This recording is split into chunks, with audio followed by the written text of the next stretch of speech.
Bine ne-am regăsit, dragi prieteni!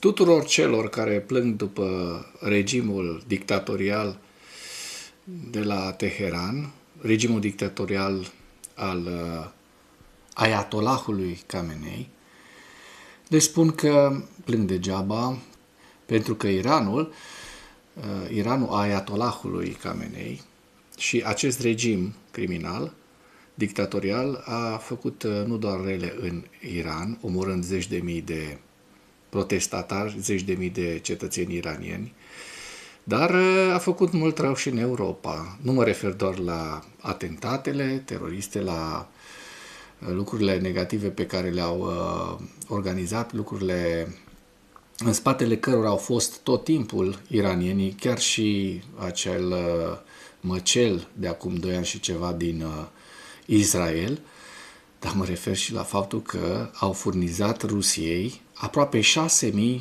de drone Shahed. 6.000 de drone Shahed care au omorât câteva mii de ucraineni. Dincolo de livrarea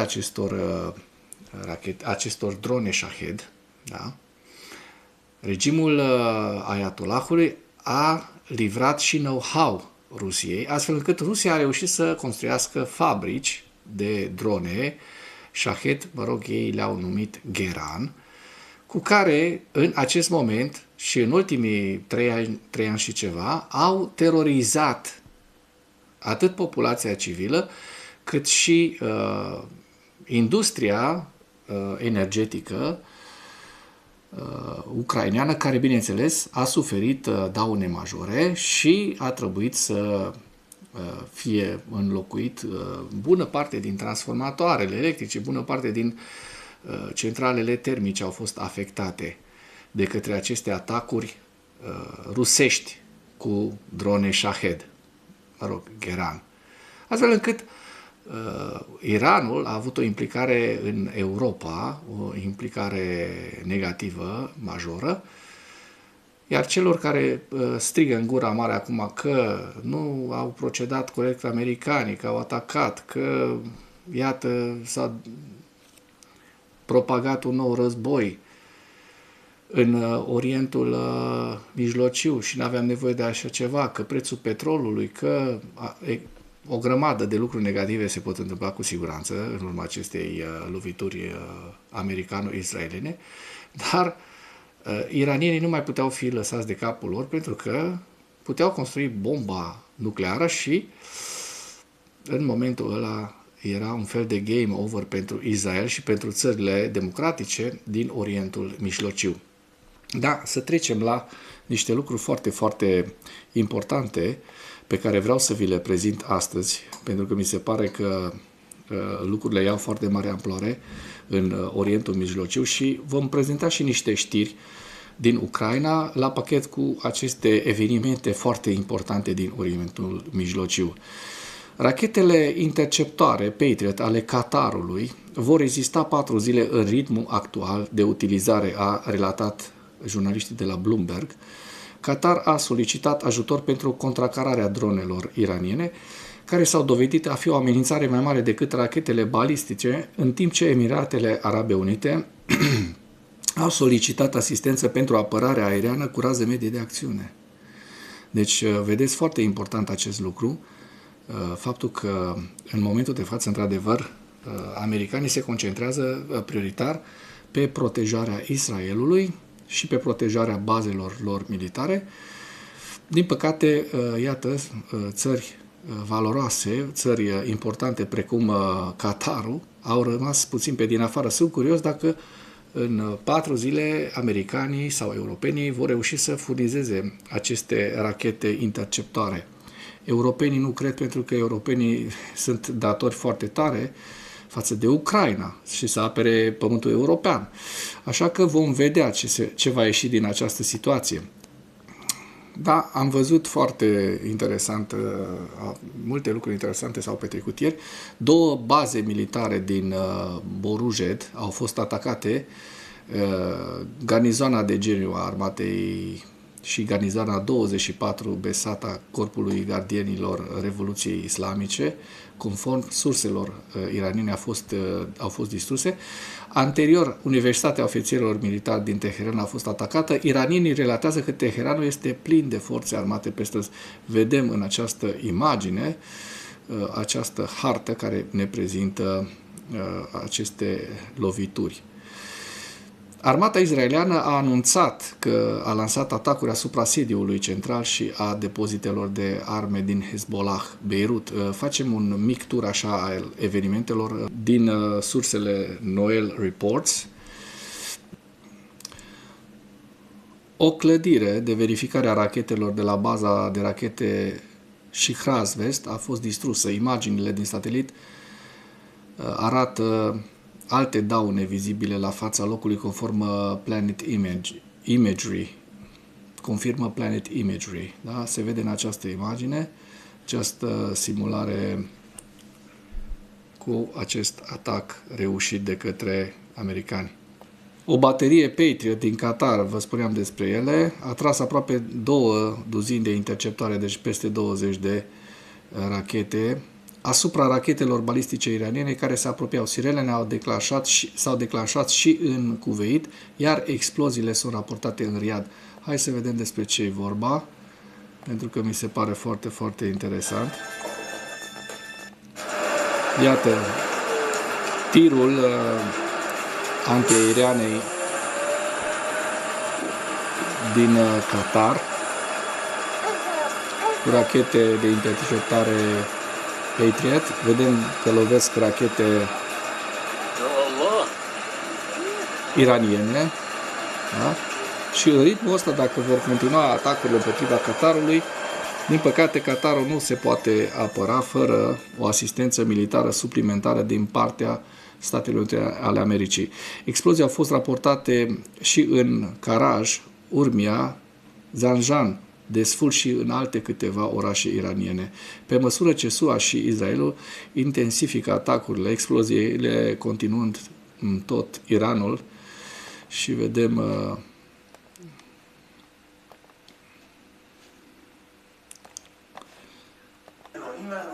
hai să vedem, astea sunt imagini din Iran, deci și de o parte și de alta războiul s-a întețit foarte, foarte puternic. Vedem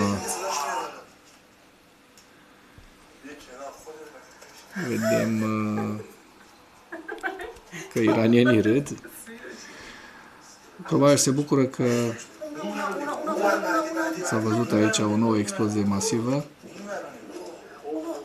Probabil nu le pare rău de regimul terorist islamist iranian, dar se tem pentru propriile vieți. Da, ați auzit și bubuitura.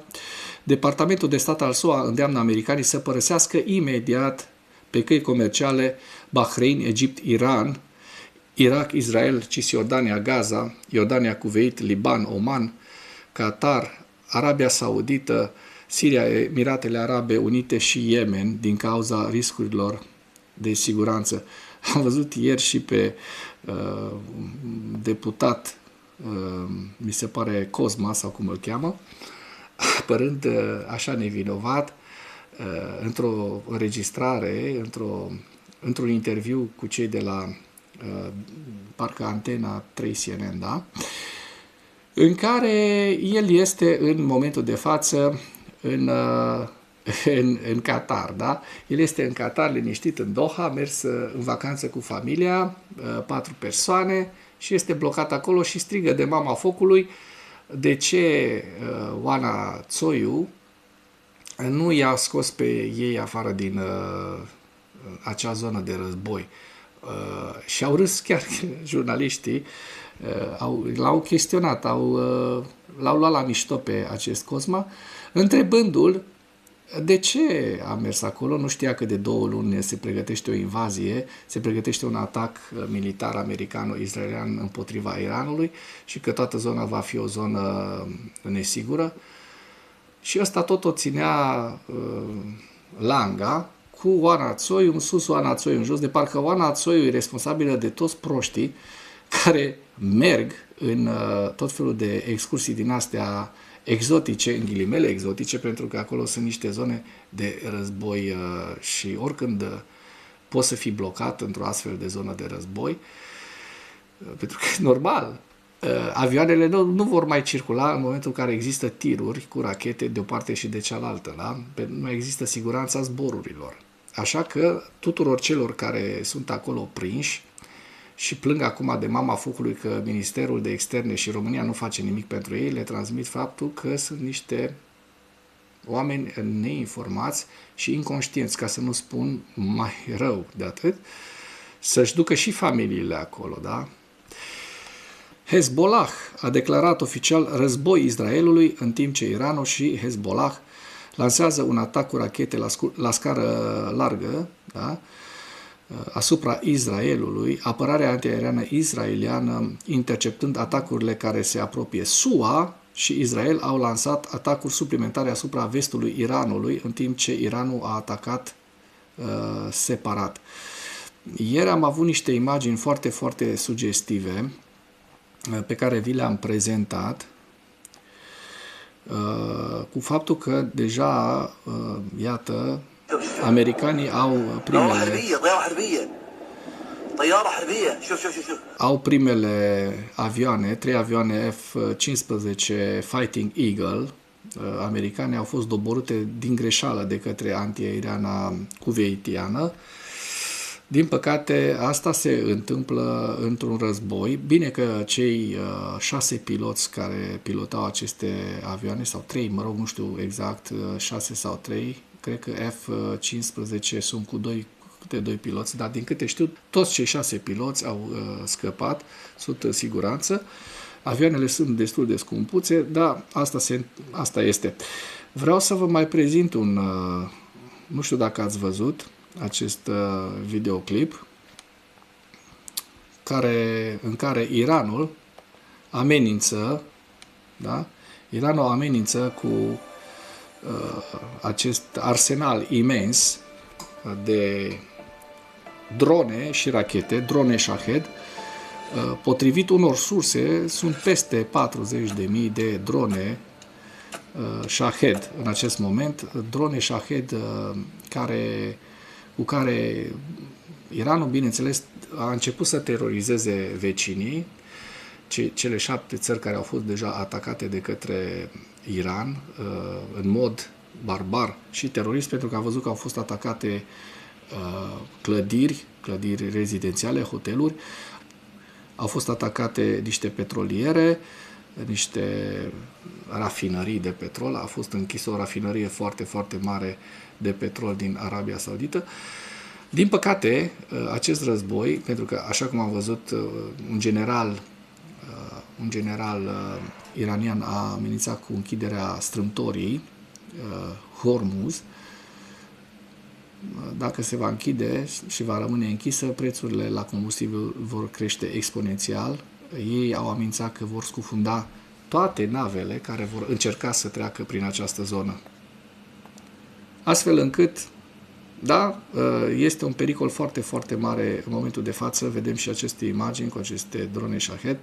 Eu sunt convins că bună parte din aceste depozite de drone Shahed au fost lovite, dar din 40.000 și dacă au rămas 10.000, este un pericol foarte, foarte mare pentru Israel și pentru întregul Orient Mijlociu, care, iată, are de-a face cu aceste drone. Vedem imagini cu loviturile iraniene de alaltăieri, da? Și asupra rafinăriilor și asupra obiectivelor turistice, da? Iranienii amenințând cu represalii împotriva acestor state din Orientul Mijlociu. Dronele iraniene au atacat ambasada SUA din Riyadh și au incendiat-o, da? O veste foarte importantă. Ambasada SUA din Riyadh a fost zguduită de explozii provocate de 2 atacuri cu drone care au dus la un incendiu masiv. Ministerul Apărării din Arabia Saudită a declarat ambasada SUA din Riyadh a fost atacată de drone, un incendiu a izbucnit în incintă. Potrivit Fox News, ambasada era goală în momentul atacului, nimeni nu a fost rănit. În același timp, ambasada SUA a emis un mesaj prin care își îndeamnă cetățenii să rămână în adăposturi în orașe precum Jeddah și Riyadh. Da, am văzut că au retras din anumite țări ambasadele și ambasadorii au venit acasă. Iată, avem și o veste bună. Forțele ucrainene au atacat un depozit de drone Forpost și Orion rusesc din Crimea. Le vedem în această imagine, se vede foarte bine potrivit Osint, Dnipro-Osint. Forțele de apărare ucrainene au atacat hangarele din Eupatoria, unde trupele ruse depozitau și întrețineau drone multifuncționale Forpost și Orion. Știrea a fost relatată de către cei de la Dnipro-Osint. Atacul a avut loc pe 27 februarie și a vizat teritoriul uzinei de reparații aviație din Eupatoria. Aici forțele ruse depozitează și întrețin aceste drone. Imaginile satelitare realizate după atac au arătat avarii la cel puțin 3 hangare. Imaginile publicate arată că armele, probabil drone kamikaze, au străpuns acoperișurile clădirilor și probabil au pătrus în interior. Hai să vedem și despre ce este vorba. Se vede această animație. Amploarea pagubelor din interior este momentan necunoscută. Da? Se vede foarte bine totuși prin această animație că aceste depozite au suferit modificări în urma acestor atacuri ucrainene cu drone. Da? Se vede foarte bine că s-au înjumătățit. Nu este prima dată când instalația a fost vizată de către drone ucrainene cu rază lungă de acțiune, în special pe 21 februarie a fost de asemenea lovită. La acea vreme s-a raportat că 2 avioane antisubmarin B-12 au fost lovite. Iată o nouă veste bună, un terminal petrolier rusesc și baza navală din Novorossiysk au fost lovite. Statul Major General ucrainean al forțelor armate ne comunică acest lucru.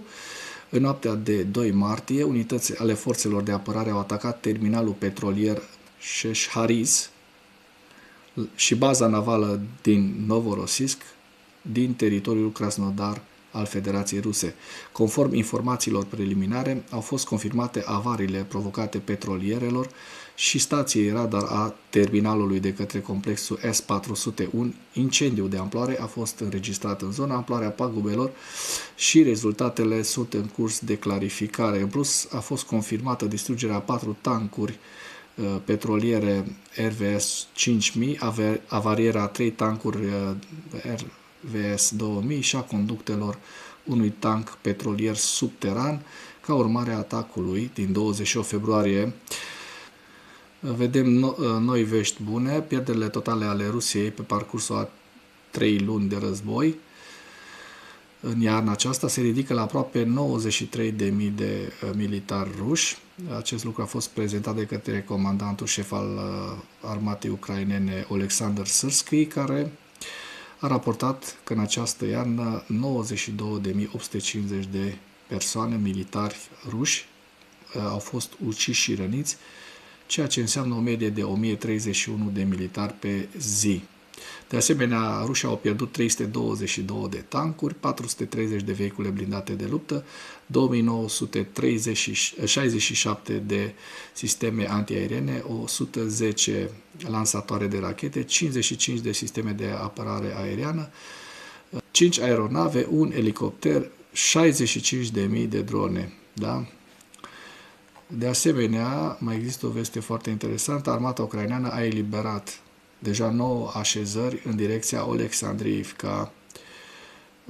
Acest lucru a fost raportat pe data de 2 martie. Unitățile grupării DSHV exercită o presiune neîncetată asupra rușilor, eliberând teritoriul ucrainean, distrugând ocupanții și tăind metodic arterele logistice.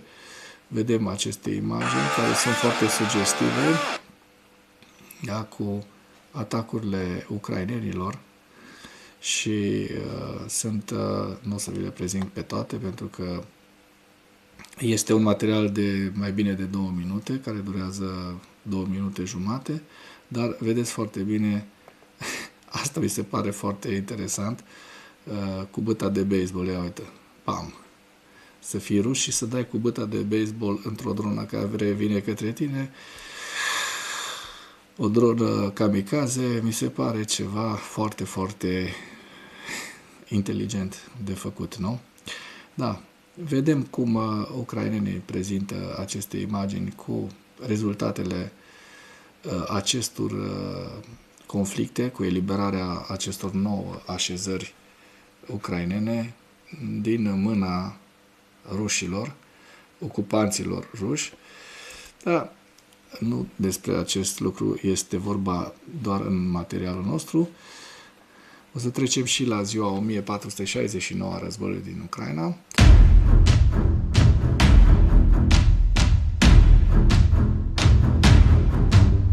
În ultimele 24 de ore, rușii au pierdut 790 de militari, 5 tancuri, 20 de vehicule blindate de luptă, 47 de piese de artilerie, 6 mijloace de apărare antiaeriană, de asemenea, ucrainenii reușind să doboare peste 1500 de drone rusești. Evaluarea campaniei ofensive rusești la data de 2 martie în viziunea Institutului pentru Studiul Războiului cu principalele informații, Putin încearcă să se prezinte ca un factor de pace și potențial mediator între Iran și statele din Golf în contextul operațiunii americano-izraelene în curs de desfășurare împotriva Iranului. Amenințările iraniene la adresa navelor care tranzitează strâmtoarea Hormuz provoacă creșteri semnificative ale prețurilor globale ale petrolului, care, dacă sunt menținute, ar putea să inverseze scăderea prețului petrolului rusesc după un an. Deja a depășit $82, așa cum se vede barilul de petrol. Aliații și partenerii SUA din Orientul Mijlociu ar trebui să învețe din anii de experiență ai Ucrainei în apărarea împotriva pachetelor de atac cu rachete și drone rusești la scară largă, aproape în fiecare noapte, inclusiv unele consistând în mare parte din drone de atac de origine iraniană.